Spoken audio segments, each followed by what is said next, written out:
पतित पावन राघवाची कथा पतित पावन गाठी भक्तजन आवडीने गाठी भक्तजन आवडीने राघवाच्या कथा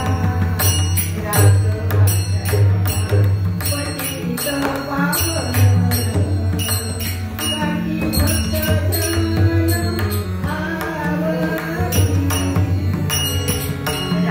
गाठी भक्तजन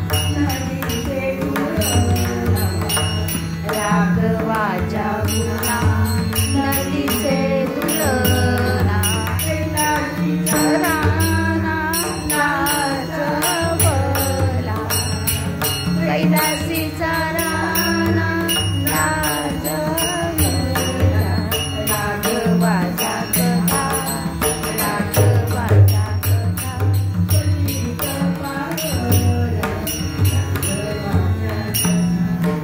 देवाचे मंडळ भक्ताचे भूषण देवाचे मंडळ भक्ताचे भूषण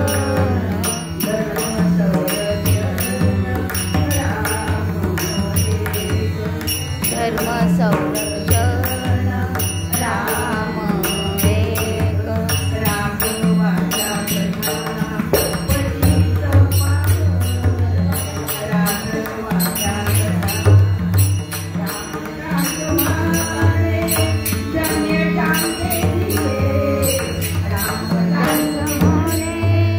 राघवाच्या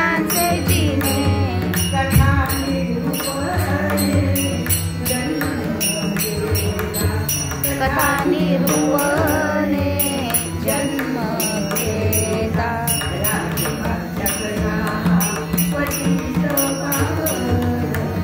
राघवाच्या कथा पतित पावन गाठी भक्तजन आवडीने गाठी भक्तजन आवडीने राघवाच्या कथा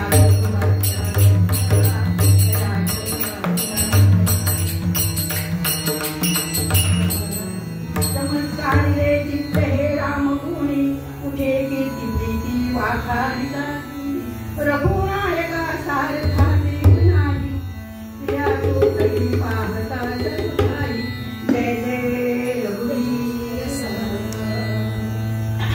मंडळी विश्वास चिंता करतो विश्वास असं म्हणणारा तो वाद 7-8 वर्षाचा तो वाद अतिशय खोडकर चपळ तितका ज्ञानी असणारा हा बाळ आणि मातोश्रीना त्याचं हे बोलणं वागणं वाचून असं वाटायचं त्याचं कसं होतं हा असा कसा वागतो सारखा बाहेर खेळत असतो ज्ञानी आहे हुशार आहे पण काय करावं यासाठी एकच उपाय की याचं आपण आता लग्न लावून कारण त्यावेळेला बाल विवाहाची पद्धत होती आणि मातोश्रीच्या मनामध्ये सारखा हा जाड यायचा परंतु समोर आला विषय काढला की तो पळून जायचा आता ह्या मातोश्री म्हणजे कोण तर ह्या मातोश्री म्हणजे रामबाई आणि हा बाळ म्हणजे कोण तर नारायण सूर्यादिपंत पुत्र म्हणजेच रामदास असे ते राम आणि अतिशय खोडकर असणारी आई रोज म्हणायची आई थोडं घरात लक्ष द्यावं ह्या रामबाईंना 2 मुलं होती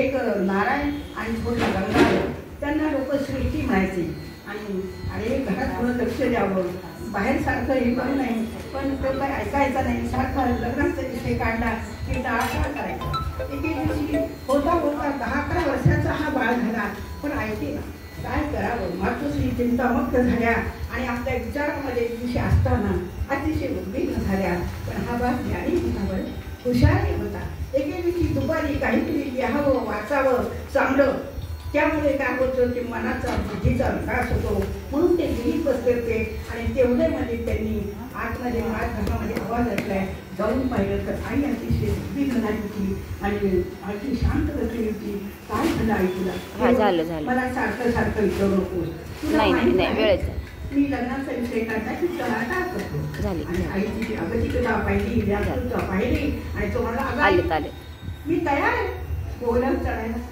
आणि हा शब्द ऐकला आणि मातूस झाला उच्च स्वरात म्हणाले, अरे नारायण, अरे गंगाधर बघ, हा लग्नाला तयार आहे आणि बाहेर ये, नाहीतर याचा विचार बदलेल. आणि मग ते म्हणाले ठीक आहे. लगेच माझे ओदरकरांची कन्या तिच्याशी विवाह ठरवला. ती मामांचीच मुलगी होती. त्यांचा लग्न मंडप सजला, पाहुण्याची गर्दी झाली, सनईचे सूर घुमू लागले. तिकडे तिकडे सगळीकडे आनंद वातावरण झाले. आणि रानूबाई एका कोपऱ्यात बसून बघत होत्या. त्यांच्या चेहरा स्मित आश्चित की आज माझा नारायण चतुर्भुज होणार. म्हणून त्या आनंदामध्ये एवढ्यामध्ये गुरुजींनी पुकार केला की नवऱ्या मुलाला बोल्यावर घेऊन या, नवरीला बोल्यावर घेऊन या. आणि आईच्या शब्दाला जागणारे, शब्दशः अर्थ घेणारे नारायण बोल्यावर चढले. आपल्या भारतीय संस्कृतीमध्ये पद्धत आहे, बीज सावधान ऐसे सर्वत्र विवाह मंगली म्हणती. ते एक रामदासे, ते एक रामदासे, आई त्या असो सदा प्रणमी. राम राम हरे हरे राम, राम राम हरे हरे राम. आणि सावधान हा शब्द ऐकलाय.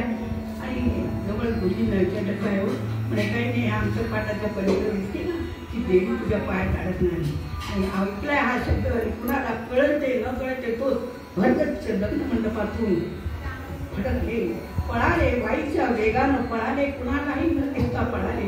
मग मुलगा पळाला, नवरदेव पळाला, पळाला. एकच घरका झाला, कुणाचे कोणाकडे कळेल. ते थेट नाशिकला गोदावरीतील टाकळी ते आले. आणि एका गुरुमध्ये जाऊन श्रीरामांचं चिंतन, भजन, मनन, तपश्चर्या केली. किती दिवस केली? 12 वर्ष केली. आणि प्रभू रामचंद्र त्यांना प्रसन्न झाले आणि म्हणाले, हे बघ, आता दर्शन झाले म्हणजे काय असं नाही, आता तू काय करायचं, देश भ्रमण करायचं. आणि तो देश भ्रमणाला निघाले. त्यांनी महाराष्ट्र जवळून पाहिला, पिंजून पाहिला. कशी होती महाराष्ट्राची गोष्ट, अतिशय गोष्ट. 5 वर्षांचं राज्य ह्या महाराष्ट्रावर होतं. गुलामगिरीमध्ये खेचून पडला होता. लोक निद्रिस्त झालेले होते. धर्म बुडत होता. कोणालाही कशाचं घेणं देणं नव्हतं. हुकुमशाही चालली होती, गुलामगिरी चालली होती. पण तरुणांना त्याचं काहीच नव्हतं, म्हाताऱ्यांना त्याचं समजत नव्हतं. आणि अशी अवस्था पाहिली. आणि नारायणाचा जीव चिडचिड तुटू लागला. आणि मग त्यांच्यासाठी दुर्गादास म्हणतात, स्फूर्तीचा नवथरधारी उसळती गयाच्या हृदय, स्वातंत्र्य सौख्य भोगाया उत्सुकता ज्याच्या ठाई. जरदास्य बघून देशाचं निवास दैवत्या, होते वकंच्या राजाची हिंद भूमीचा अवतार मूलत्यागाचा, आनंद रामदासाचा. जय जय रघुवीर समर्थ, जय जय रघुवीर समर्थ. आणि असे ते त्यांचं जय जय रघुवीर समर्थ म्हणता म्हणता ते स्वतःच समर्थ झाले. त्यांनी विचार केला की ह्या तरुणांना जागृत करण्यासाठी एक चांगलं दैवत यांच्या पुढे ठेवलं पाहिजे. मग त्यांनी राम हे दैवत निवडलं. काय हो, रामच का निवडलं? किती देव आहेत, बाकीचे का निवडले? परंतु सर्व सद्गुणांचा समुच्चय असणारे चरित्र म्हणजे श्रीराम. आणि तेच दैवत त्यांनी तरुणांच्या पुढे मांडायचं ठरवलं. रामालाच फक्त राघव म्हणत होते. का बरं? कारण रघुवंशामध्ये दिलीप राजा, अजय राजा, दशरथ राजा अनेक राजे होऊन गेले. पण सर्वोच्च शिखरावर असणारं राज्य म्हणजे रामाचं. रामाच्या ठिकाणी सद्गुणांचं ते माहेरघर होतं. असे ते राम हे दैवत त्यांनी तरुणांच्या पुढे करायचं ठरवलं. वन्नी चेतविता चेतुतोरे याच्यासाठी त्यांनी त्यांना जागृत करण्यासाठी हे ठेवले. 11 मारुतींची स्वहस्ते स्थापना केली, मठ बांधले, बालोपासना बलोपासनासाठी अनेक सत्य घेतले. आणि खरं तर त्या काळामध्ये छत्रपती शिवाजी महाराज आणि समर्थ रामदासांनी धर्मजागृतीचं काम केलं, धर्म संस्थापनेचं कार्य केलं. असे ते रामदास त्यांनी ह्या धर्माच्या ठेवलं. मग रामाचे गुण कसे? राघवाची कथा पतित पावन गाठी भक्तजन. राघवाच्या गुणा मूर्तीचे तुळना कैलासीचा नाचावला देवाचे म्हणणं भक्ताचे भूषण धर्म संरक्षण राम. अशा पद्धतीचं ते होतं. राघवाच्या कथा पतितं पावन, पतितांना पावन करणाऱ्या त्या कथा. तुम्हाला वाल्याची कथा शिकायला माहित आहे. सुमती ब्राह्मणाचा मुलगा अग्निशर्मा नावाचा कोळ्यांच्या संगतीमध्ये गेला आणि त्यांच्याप्रमाणेच वाहू लागला. चोऱ्या दरोडे आणि तिने पैसा कमवला असे सगळे प्रकार तो करू लागला आणि अरण्यामध्ये जाऊन लुटमार करू लागला. एकाची हत्या केली ते ब्राह्मणात टाकायचं असते. 7 रांधणं भरली त्याला त्याच्यात अभिमान वाटायचा. आणि काय एखाद्याचं जर नशीब पाठायचं असेल तर कसं करतो बघा. नारदांची भेट झाली. त्यांनी आवडलं नारदांना. आता तुम्हाला माझ्या जो काहीच नाही रामानावाशिवाय आम्हाला नका सांगू. बरं म्हणजे ठीक आहे, पण तू एक जे करतो आहेस ते कुणासाठी करते? कुणासाठी म्हणते? मी माझ्या मुलाबाळांसाठी बायको मुलांसाठी करते. आज आयशारामच मध्ये राहते. फक्त तू घरी जाऊन विचार की माझ्या ह्या पापामध्ये कोणी वाटेकरी आहे का? आणि तो म्हणला म्हणजे तुम्हाला पडून जायला सोपं नाही म्हणे. मला तू बांधून ठेव. आणि नारदांना बांधून ठेवले. बघा संत कसे असतात, पतितांना वर काढण्यासाठी स्वतःला बांधून घेतलं नारदांनी. आणि तो घरी गेला. मुलांना विचारू लागला, मी एवढं तुम्ही घुमता फिरता मजा करता कुणाच्या देवा? तुमच्या देवा. मग मी जो पैसा मिळवतो त्या पापात वाटेकरी आहेत का? आम्ही नाही. आम्ही म्हटलेलं नाही कसं मिळवायचं, तुमचं तुम्ही बघा. आता पत्नीकडे गेला. एवढी मोठी धारदार पैसे हातात असणार उभं असणारा तो वाल्या म्हणाला, अगं तू एवढी दागिने निवडलीस, सरतीस, नटलीस, कुणाच्या देवा? हो तुमच्या देवा. मग माझ्या पापात वाटेकरी आहेस का? नाही, मी काही म्हटलं नव्हतं असंच करा, तो तुमचा प्रश्न आहे. आणि मग त्याच्या लक्षात आलं की कोणी कुणाचं नाही. तो पळत गेला नारदांच्या पाया पडला. मला काहीतरी मंत्र द्या, मला यातून मार्ग दाखवा. मग त्यांनी रामनामाचा मंत्र दिला. तो त्यांनी जपला. त्याला म्हणता येईल मरा मरा म्हणायला लागला.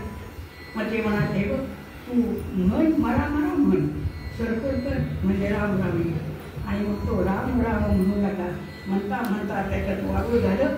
संस्कृतमध्ये वाळवायला वाल्मिकीच म्हणतात. आणि त्याच्यातून तो वाल्मिकी बाहेर आला. आणि मग अजरामर असं रामायण त्यांनी लिहिलं.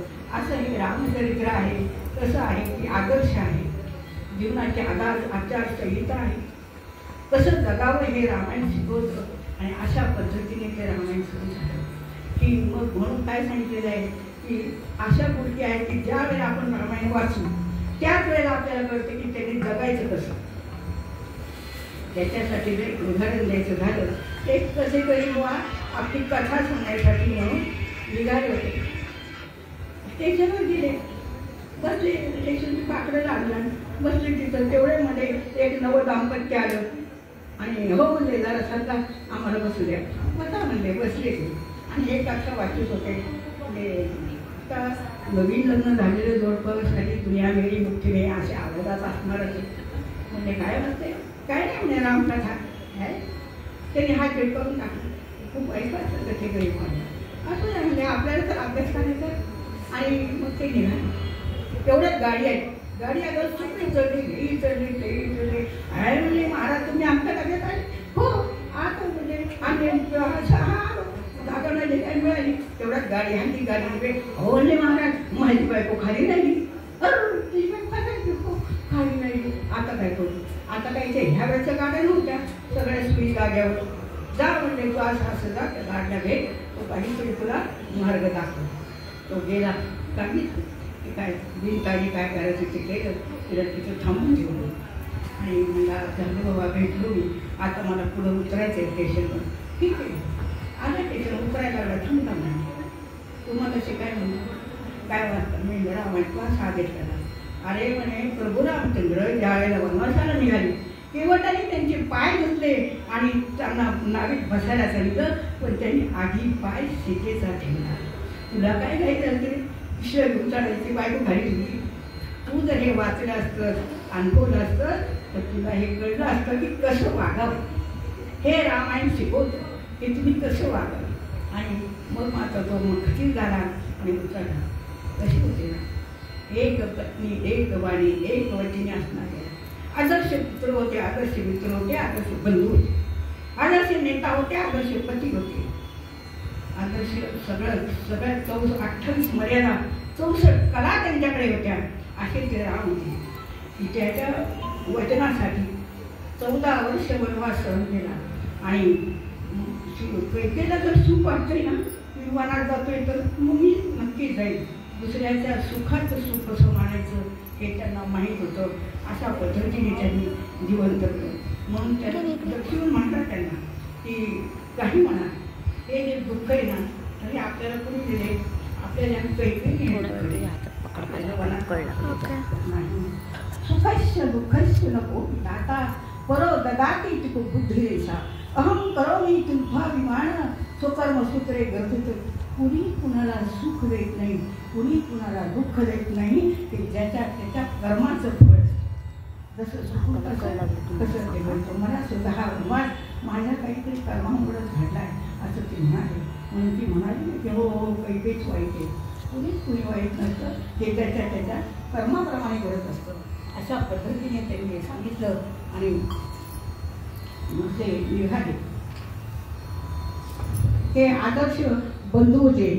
राम भरत भेट तुम्हा सगळ्यांना माहीत आहे की राम भरत भेट कशी होती. चित्रकूट पर्वतावर झाली तिथे आधीच्या कलियुगामध्ये तशी पद्धत आहे. माझं ते माझं, तुझं तेही माझं. पण त्यावेळेला तसं नव्हतं. कसं होतं की माझं तेही तुझं, तुझं तेही तुझं होतं. तशावर ना तर रामाला आणि भरताला फक्त भाऊ भाऊ पाहिजे होते, राज्य नको होतं. म्हणून ते म्हणत होते तू घे, तो म्हणत होता तू घे. बरंच म्हणलं मी सगळ्यात तयारी झालंय, मी राज्याभिषेक करतो. नाही म्हणलं हे माझं नाही, हे तुझंच. आणि ते एकदाच बोलायचे, एकदाच बाण सोडायचे. म्हणूनच म्हणतात ते रामबाण होता. आदर्श पती होते, आदर्श मित्र होते, आदर्श नेता होते. विभीषणाला त्यांनी काय केलं, राज्याभिषेक केला. त्याच्यासाठी त्यांनी सुग्रीवाला युद्धामध्ये हरवलं होते की पत्नी सोडून आणली वालीकडं आणि त्यांना काय केलं, अभिषेक केला. त्यावेळेला त्यांना म्हणाले अहो आता रावणाचं राज्य तुम्हाला घ्या तुम्ही. नाही म्हणजे माझी जन्मभूमी मला स्वर्गापेक्षाही महान आहे, मला ते राज्य नको आहे, माझी जन्मभूमी मला. असे आदर्श मित्र, आदर्श पती आणि आदर्श पती सुद्धा होते. कसे होते की ज्या वेळेला सीतेच्या अंगावर कावळ्याने चंद्रप्रहार केला त्यावेळेला ब्रह्मास्त्र त्यांनी सोडलं. त्यांना तो अपमान सहन झाला नाही म्हणून त्यांनी सीतेच्या जागी तिने हट्ट धरला की मला सोन्याची चूल घालायची मृग कांचनाची. तिच्यासाठी त्यांनी हे रामायण घडवलं. कशामुळे तिच्या प्रेमासाठी ना, तिचे अनेक प्रकारचे लाड केले, तिचे कोण कौतुक केलं, कशासाठी तिच्या प्रेमापोटी ना. मग तुमचा प्रश्न असा आहे तो मग त्याग का केला, तिला बरोबर असताना मनात का सोडलं. कारण ते त्यावेळेला अधिपती होते, राजाराम होते, सीतापती नव्हते. सीतापती होते त्यावेळेला त्यांनी ते लाडच केले. म्हणून ते कसे होते, त्यांना प्रजेचं हित पाहिजे होतं. एका किंचित माणसाच्या बोलण्यावरनं त्यांनी सीतेचा त्याग केला होता. कारण त्यांना निश्चित अशी प्रजा पाहिजे होती, प्रजेचं सुख पाहिजे होतं, कुणाच्या मनामध्ये शंका नको होती. म्हणून त्यांनी तिचा त्याग केला. म्हणून ते कसे होते, आदर्श होते, आदर्श पुत्र, आदर्श मित्र, आदर्श अशा सगळ्या नात्यामध्ये ते जगलेले होते. म्हणून तुम्ही काय करा, फक्त श्रीरामाचं भजन करा. श्रीराम जय राम जय जय राम, श्रीराम जय राम जय जय राम. ऐसा काही करून देव जपती देण्यात्मा राम जोडेल. तुम्ही फक्त श्रीराम जय राम हा जप करा. म्हणजे आत्माराम मोरे म्हणजे नेमकं काय होईल, तुम्हाला कळेल की तुम्ही नेमके कोण आहात, तुम्ही कशासाठी आलात, तुमची ओळख होईल आत्म्याशी. नाहीतर मी आहे रसाळबाई, मी अशी मी तशी, ते नको आहे मला. काय की प्रत्यक्ष आत्मा काय आहे, हा परब्रह्म काय आहे हे मला कळेल. जेव्हा मी रामाशी एकरूप होईल, रामासारखंच मला कळेल कसं वागावं. तेव्हा असे ते राम होते. राम कसे होते, आदर्शित होते ना. म्हणून त्यांचा जप करा तुम्ही. आणि म्हणूनच म्हटले की रामाचं चरित्र हे महान आहे. आणि तुकाराम महाराजांनी सुद्धा सांगितले आपल्या भजनामध्ये, राम नामाचे पगारे अखंड जाती पाजवले, राम नामाचे पगारे अखंड जाती पाजवले.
त्यांच्याकडे गेला त्यांना वाटेची होती. एक मिनिट बाहेर गप्पा नका काही गप्पा त्यांना वाटेची होती. त्यांनी पाहिले आहे काय सांगतो जय जय समाज तू आज मरणार आहेस. तो घाबरला आणि सांगू लागला समर्थांना की असं म्हणाले मला एवढे घाबरू नको तू फक्त राहते काय कर ह्या भोंगीवर बस आणि माझ्या पायावर बसून श्रीरामाचा देव. त्याने तसं केलं आणि खरोखर काय झालं कळालं. पण हे राम नाम जप ऐकून मागच्या मागं कळालं इतकं ह्या रामाच्या नावाचं महत्त्व आहे. म्हणून काय करायला पाहिजे की श्रीराम जय राम जय जय राम हा जप तुम्ही नेहमी करायला पाहिजे. म्हणून त्यांनी सांगितलं की श्रीराम जय राम जय जय राम हे तुम्ही म्हणा. परत एकदा थोडंसं तुम्ही पण सगळे भजन करा. पुढचे 2 बहिणी सांगते. श्रीराम जय राम जय जय राम श्रीराम जय राम जय जय राम श्रीराम जय राम जय जय राम श्रीराम जय राम जय जय राम श्रीराम जय राम जय जय राम. कसा होता राम? राघव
Raghupathi Raghavana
शोभा एक गाणं फक्त वेळ नका लावू जास्त. शोभा रामाचं एक भजन.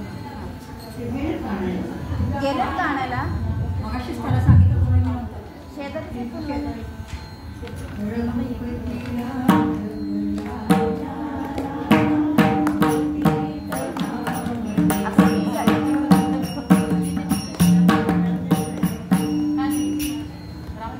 किती वाजले?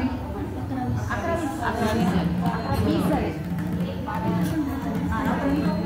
हो हो 12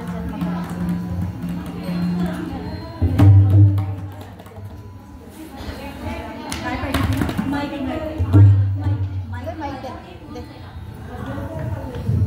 स्टँड अजून येतोच आहे. राहू दे आता तिथेच. दोनदा तिथेच राहू दे. हो माणूस निघालाय आणायला.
सगळं काम मोठ्याप्रमाणे चाललेलं होतं.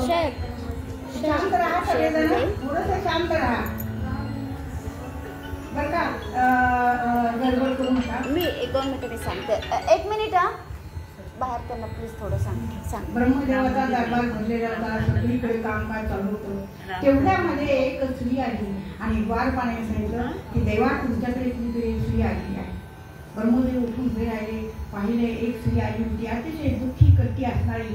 तिच्या नेत्रातून पाणी येत होतं. ते म्हणाले माते काय झाले तुला.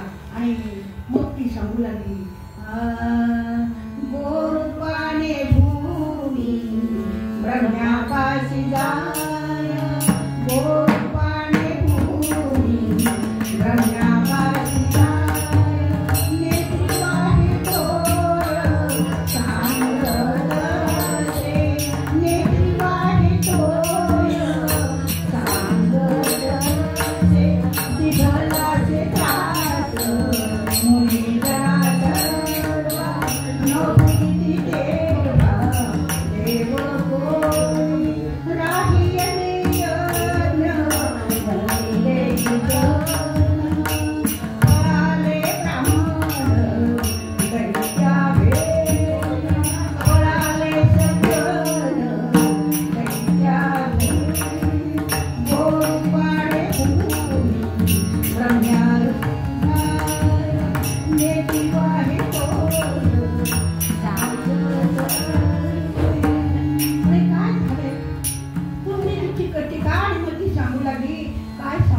सांगा माझं काय झाले म्हणे, ह्या पृथ्वीवर अत्याचार व्हायला लागले, देव राहिला नाही, धर्म राहिला नाही, भजन होत नाही, कीर्तन होत नाही, दैत्य लोकांनी त्राईमाम करून सोडले, तुम्ही काहीतरी करा. आता ती स्त्री कोण होती तर ती धरणी माता होती. आणि ती धरणी माता गाईचं रूप घेऊन आलेली होती. गाईचं रूप कसं होतं, अगदी गरीब असतं, प्रामाणिक असतं. आणि ते आले तिथे आणि ती सांगू लागली की काय करू, मला काही सुचेना असं झाले. तेव्हा ते म्हणाले, बाळा तुझा मी आदर करतो, पण मी तुला एक सांगतो की हे काम माझे नाही, माझं काम कोणते तर निर्मितीचं आहे आणि त्यासाठी मी तुला मदत करतो. आपण सगळेजण विष्णूंच्याकडे जाऊया, भगवान विष्णूंच्याकडे, आणि त्यांना आपण प्रार्थना करू. मग देव, ऋषी, मुनी, धरी माता सगळे विष्णूंच्याकडे गेले. जे क्षीरसागरामध्ये शेषावर पहुडलेले होते आणि त्यांना नमस्कार केला आणि सांगू लागले, धावर रमापती ज्ञान विलासा, धावर रमापती ज्ञान विलासा, पूर्ण परात्पर शांती विलासा, पूर्ण परात्पर शांती विलासा, रावण हा दुर्गम भारी, गोपीच पारी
घेऊ नका, मी तुमच्या पाठीशी आहे. हे सगळं ऐकलंय आणि त्यांना खूप आनंद झालाय की आता आपल्या पाठीशी देव आहे. पण कुठे येणार ते, पण तो तेवढ्यामध्ये क्षीरसागरा मुनी अकस्मात ध्वनी उमटला अद्भुत, रवी कुळी राजा दशरथ तेथे जन्म घेईन मी. त्यांनी सांगितलं की मी रवी कुळामध्ये दशरथ राजाकडे जन्म घेणार आहे. हे ऐकले त्यांना खूप आनंद झालाय. मग कुठे राहत होता दशरथ राजा, तर आपल्या ह्या भारत देशामध्ये, या महाराष्ट्रामध्ये पंचकन्या सप्तपुऱ्या अशा ह्या प्रसिद्ध आहेत की ज्यांच्या नुसत्या नामामुळं काय होतं, पापाचं क्षारण होतं. बोलू नका बरं का, प्लीज बोलू नका. आणि मी ह्या पापांचं क्षारण होतं. त्यांनी सांगितलं, अयोध्या मथुरा माया काशी कांची अवंतिका द्वारावती छैव इति सप्तैता मोक्षदायिका. ह्या 7 पुऱ्या आहेत, पाण्यापुऱ्या नाही बरं, ह्या पाण्यापुऱ्या बरं का. आणि यापैकी अयोध्या ही पहिल्या नंबरची असणारी पुरी की जी कुणालाही युद्धामध्ये जिंकली गेली, युद्धात नाही गेली नाही अशी ती अयोध्या नगरी. आणि त्या नगरीमध्ये हा दशरथ राजा राहत होता. कसं होतं ते राज्य? सुजलाम सुफलाम, सुखाचं वार तिथं वाहत होतं, आनंद होता. धर्म नीती न्याय सगळं काही पाळलं जात होतं. राजा अति कुशल होता, प्रजा इथं दक्ष होता. आणि अशा त्या नगरीमध्ये हा राजा राहत होता. त्याला सुंदर असा 3 राण्या होत्या आणि सगळे सुख पायाची डोळस घालत असताना त्याला एक सर होती. एका गोष्टीचा दुःखी होता. त्याच्या पोटी पुत्र संतान नाही आणि त्या सेवंचने तो नेहमी असायचा. राज्यकारभार उत्तम करायचा, पण मनामध्ये कायम ती टोचणी असायची, आपल्या पोटी संतान नाही. आणि याच विचारामध्ये तो एके दिवशी झोपी गेला आणि त्याला रात्री स्वप्न पडलं. दशरथ राये स्वप्न देखिले, दशरथ राये स्वप्न देखिले, दोघा पुरुषा आपण बघिले आणि एकाच यश मारिले अपराधाविन. अरे बापरे, 2 पुरुषांचा एका स्त्रीची हत्या आपल्याकडून झाली. काही अपराध नसताना युद्धामध्ये अनेक लोक मातवापर अरे यांचा काही अपराध नाही, आपल्याकडून असं काय घडलं? स्वप्नामध्ये काय करावं काही सुचेना, घामाने दगडत आहे, बियावर झालाय, गर्भदीर्घ झालाय, तडकन मंचकावून उठलाय आणि काही नेमकं काय करावं समजेना. पण आपला असा डोक प्रागात आहे. असं काही स्वप्न पडलं, आपण देवाला सांगतो, गुरुला सांगतो. त्याप्रमाणे त्यांनी ठरवलं की बशील त्यांच्याकडे आणि त्यांनी अनेक आवडलं आपलं सगळं आणि निघाला की नम्रता बघा. तो राजा होता, तो नाही म्हणला आणि त्यांना बोलून मला स्वप्न, असं नाही म्हणला. तो स्वतः तिथं गेला आणि त्यांना नमस्कार केला आणि सांगितलं की मला असं असं स्वप्न पडलंय. ते म्हणाले, त्यांनी विचार केला आणि सांगितलं घाबरू नकोस म्हणे, एक लक्षात ठेव, तू ह्या अपराधासाठी, तुला या प्रायश्चित्तासाठी तू अरण्यामध्ये जा आणि 3 पशूंची हत्या करून तू ये, म्हणजे तुझा हा दोष निघून जाईल. मग तो निबिड अशा सर्व शस्त्रांची तयारी केली आणि तो अरण्यामध्ये निघाला. पण बघा दुर्दैव कसं, एवढ्या मोठ्या घनदाट अरण्यामध्ये एकही पशु त्यांना सापडेना दिसेल. होता होता 30 वेळ झाली, संध्यावंदनाची वेळ झाली. काय करावं? राजा विचारात पडला. पण तो हुशार होता, शब्दविधी होता. त्याने ठरवलं की रात्रीच्या वेळी एखादं जनावर, एखादं पशु तिथे पाणी पिण्यासाठी येतं, म्हणून त्याने एका सरोवराकाठी एका झाडावर जाऊन बसला राजा आणि कानून साधू गेला की कुठून आवाज येतो, बोलू नका, बोलू नका, बोलू नका. आणि मग त्याने ठरवलं की आपल्याला नक्की आता आवाज येईल. 12च्या नंतर कुठून असा आवाज आला. तो ध्वनी उमटता सपक्ष हे होतं बोललं मध्ये. तो सपक्ष घेऊन वाहन राजाने त्याचे धनुष्यवान सरसवले, त्याला तिरकमठा लावलाय आणि सोळी श्रावण हृदयी तात्काळ निघो जाती प्राण. राजाने लगेच बाण सोडलाय आणि तो निघाला. तो हळूहळू करत निघाला. दशरथाचा बाण तो थेट गेला आणि श्रावणाच्या हृदयामध्ये घुसला.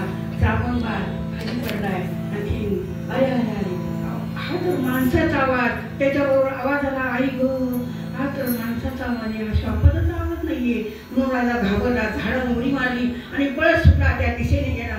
त्याला माहित होतं शब्दवेदी होता, हा आवाज कुठून आलाय. तिथे जाऊन पाहतो तो एक ब्राह्मण पुत्र रक्ताचा थांबळत पडलाय. अरे अरे काय झालंय? अरे तो ब्राह्मण पुत्र होता, ऋषी कुमार दिसतोस, एखादा मंत्र तरी म्हणायचा. अरे असं काय? त्याचं मस्तक मांडून तिथं, तू कोण आहेस? आणि मग तो सांगू लागला ती कोण आहे ते आणि अडखळ बोलू लागला.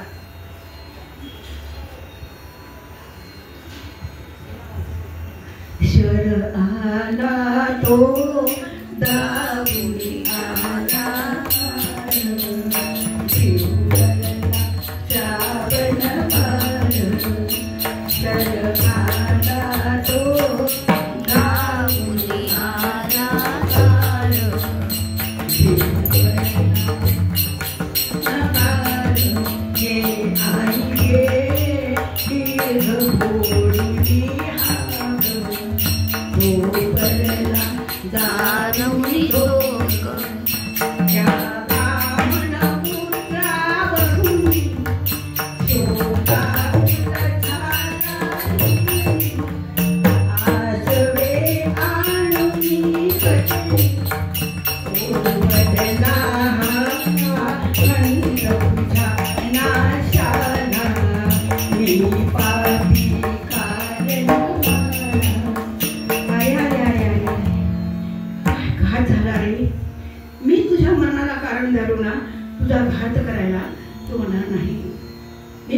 भाग्यवान आहे. तुमच्यासारख्या योद्ध्यातून मला मरण आले. पण एक लक्षात ठेवा, मी माता पित्यांना घेऊन तीर्थयात्रेला निघालो होतो. ते एका झाडाखाली बसलेले आहे. तहानेने व्याकुळ झाले म्हणून मी पाणी नाही लावत होतो. आणि माझे काम करा, एवढं पाणी घ्या आणि त्यांना नेऊन द्या. त्यांच्या पादाने मग हे सगळं सांगा. तोपर्यंत सांगू नका. राजाच्या डोळ्यातून घायला अश्रू वाहत आहेत. तो कमंडलू हातात घेतलाय, मांडीवर घेतलेला मस्त श्रामस्त खाली ठेवले. राजा अडखडत धडपडत तिथे निघालाय आणि गेला. पावलांचा आवाज ऐकला. आई म्हणाली, बाळ आलास का रे? त्रास झाला ना तुला? आम्ही तुला त्रासच देतो. इतक्या लांब तुला जावं लागलं रात्रीच्या वेळेला. म्हणू लागली माता त्याची. पण राजा काही बोलायला तयार नाही. काय करावं, बोलण्यासाठी परिस्थितीच नव्हती ना. आणि मग त्यांनी गेला जवळ त्यांचा. राजा बोल, तू बोलच का नाही? खरंच आमच्यावर रागवलंस का? तू बोलला नाही तर आम्ही नाही पाणी दिला. तरी पण राजाला बोलता येईना. तो गेला. तो कमंडलू तिने मातोश्रीच्या मुखाला लागला. तिचा हात त्याला लागला आणि हातामध्ये कळा हाताला लागलं. आणि ती म्हणाली, नाही, हा माझा श्रावण नाही. तू कोण आहेस? इथं कोणी आहेस का? माझ्या बाळाला मारलंस का? खरं सांग, तरच आम्ही पाणी घेऊ. आणि पाणी आम्ही घेणार नाही. मग मात्र राजाला सांगावंसं लागलं. आणि त्यांनी सांगितलं, ते ऐकलं. आणि मग ते म्हणाले, अरे घात केला, आमची म्हातारपणाची काठी गिरावून घेतली. आम्ही आता तीर्थयात्रेला चाललो होतो. ते राजा म्हणाला, मी करीन असं नाही, मला तुझं काही नको, माझं श्रावण कुठे? असं म्हणून ती शोकाकुल झाली.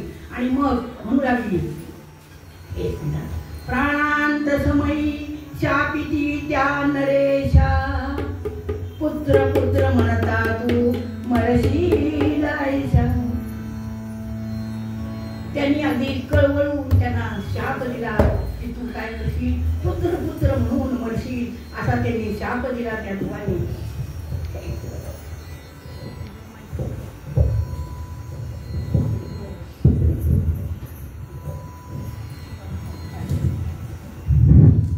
प्राणांत समयी शापिती त्या नरेशा, पुत्र पुत्र म्हणता तू मरशील आईशा. आईसे वधुनी नेगले तिजे, आईसे वधुनी तेगिले त्यानी निज देह, राजा बौखे दर्शमानी मानला मनात. आणि हे ते म्हणाले आणि अतिशय व्याकुळ होऊन त्यांनी प्राणोत्क्रमण झालं त्यांचं. राजा खूप दुःखी झाला, कष्टी झाला. त्यांची अंत्येष्टी केली आणि म्हणू लागला, काय करू, माझ्यात एवढं कसं घडलं, असं का झालं, असं त्याला सारखं वाटू लागलं. आणि तो तिथून निघाला. परंतु पण ह्या शापामध्ये एक सुखाची लहर त्याला लागली की नक्कीच पुत्र पुत्र म्हणता मरशील आईशा म्हणाले, म्हणजे मला पुत्र होणार, मला पुत्र होईल. पण माझ्या हातून बहात्तर घडलंय ना. अशा दुःखी अवस्थेमध्ये वसिष्ठांच्याकडे गेला. त्यांना हे सगळं सांगितलं की काय करू, असं असं घडलंय. ते म्हणाले, हे बघ, आता याचं पापाचं प्रायश्चित्त जर व्हायचं असेल ना तर तू अश्वमेध यज्ञ कर आणि पुत्रासाठी पुत्र कामेष्टी यज्ञ कर. म्हणून त्यांनी ठरवलं आणि लगेच सुरुवात केली. यज्ञासाठी जागा पाडली. राजा बोले दल झाले, सगळी तयारी जय सुरू झाली. आणि मग ते तिथे सगळेजण आले. ऋषी मुनींना सगळ्यांना आमंत्रण दिलं. सगळेजण आले. आता यज्ञ होणार तेवढ्यामध्ये इंद्राचं बोलवणार. आणि इंद्राने सांगितलं होतं त्यांना की हा देवदानवांचं युद्ध झालंय, त्या युद्धामध्ये तू देवांना जय मिळवून द्यायचं आहे. पृथ्वीवर कोण युद्धात निपुण आहे तर दशरथ आहे. आणि मग ते युद्ध केलं, देवांना जय मिळवून दिला. त्यावेळेला त्यांनी म्हटले की काय करू, मला असा असा यज्ञ करायचा आहे. पण ऋषीने असं सांगितलंय की हा यज्ञ विभांडक ऋषीचा मुलगा ऋष्यशृंगी याच्या हातून करा. तो वनस्पती शास्त्रातला अतिशय तज्ञ, गाढा अभ्यासक आहे. परंतु त्याची ह्या जगताशी ओळख नाही. त्याला स्त्री म्हणजे काय माहीत नाही, पुरुष म्हणजे काय माहीत नाही. तो फक्त आत्मा जातोय. अतिशय विद्वान असणारा माणूस आहे हा. याच्या हातून तो कर, म्हणजे तुला ते फळ मिळेल. पण त्याला आणायचं कसं, माणसामध्ये घेऊन यायचं कसं, हा मोठा प्रश्न पडलाय. मग इंद्राने सांगितलं की त्याला एकच उपाय, तू काय कर, अप्सरांना सांग. अप्सरा त्याला बोलवतील आणि पृथ्वीवर घेऊन येतील. आणि त्याप्रमाणे अप्सरांनी बोलवून त्यांना अयोध्येमध्ये आणलं. आणि मग वसिष्ठे निर्धारिले लग्न. वसिष्ठांनी काय केलं की दशरथ राजाची एक मुलगी शांता नावाची होती. आता तुम्ही म्हणाल हे काय, तर ही असं आहे की त्याचा मित्र रोमपाद राजा, त्याला मुलबाळ नव्हतं. दशरथाला एक मुलगी होती शांता नावाची, ती त्यांनी त्याला दत्तक म्हणून दिली होती आणि तिचं लग्न ह्या शृंग ऋषीशी ठरवलं. आणि मग त्यांनी लग्न लावून दिलं वसिष्ठाने. ते लग्न लागल्यानंतर त्या यज्ञाला प्रारंभ झाला, यज्ञाला सुरुवात झाली. अतिशय मनमोहक सुंदर अशी ती जागा होती. सर्व मंत्रमुग्ध झालेले होते. यज्ञ सुरू होता आणि यज्ञामध्ये शेवटची आहुती देताना सर्वजण उभे राहिले. यज्ञामध्ये आहुती यज्ञ देता आहुती भक्ती भावे, देवता ही प्रसन्न तरी साक्षात अग्नि प्रगट होत, रूपाला आणि शेवटची आहुती त्याच्याबरोबर त्या यज्ञामधून एक अग्निदेवता अग्निपुरुष बाहेर आला आणि अतिशय तेजस्वी असणारा तो पुरुष अग्निदेवता आली आणि म्हणू लागली की राजा हा पायस घे. म्हणत असेल आणि म्हणू नका मला. आणि त्यांनी सांगितलं की हा सोन्याच्या ताटामध्ये हा खिरीचा पायस आणलाय, हा तू घे, मी तुझ्या या यज्ञावर प्रसन्न झालेलो आहे असं त्याला सांगू लागले. आणि म्हणू लागले दशरथा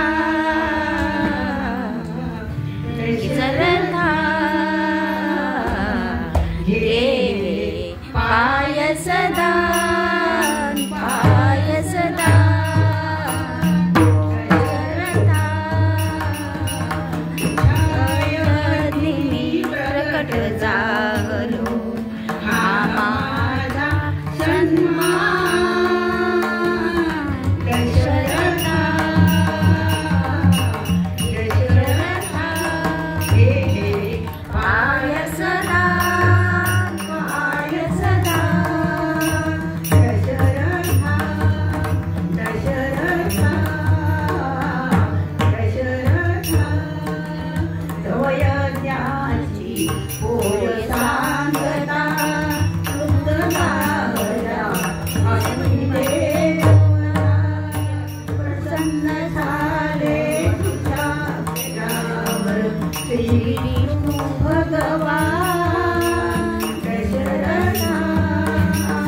लाडकी राणी सुंदर राणी होती, हातावर दिला.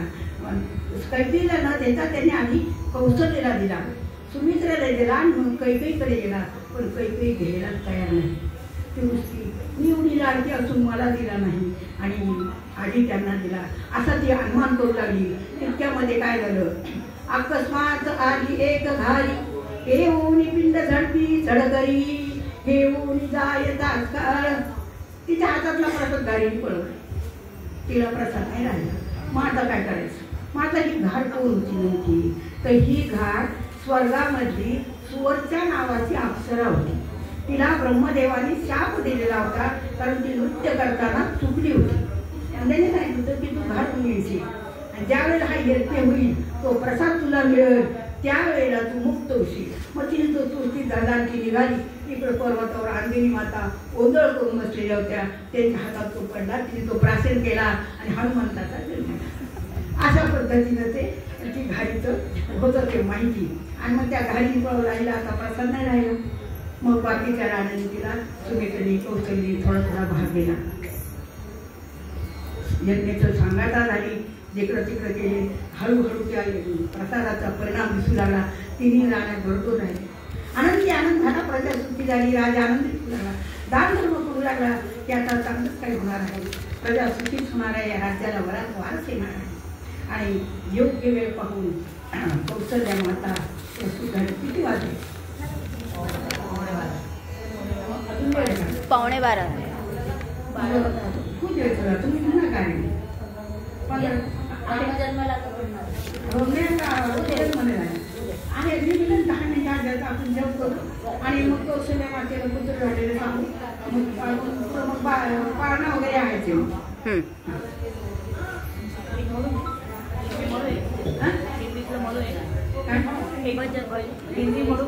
म्हणा म्हणा म्हणा म्हणा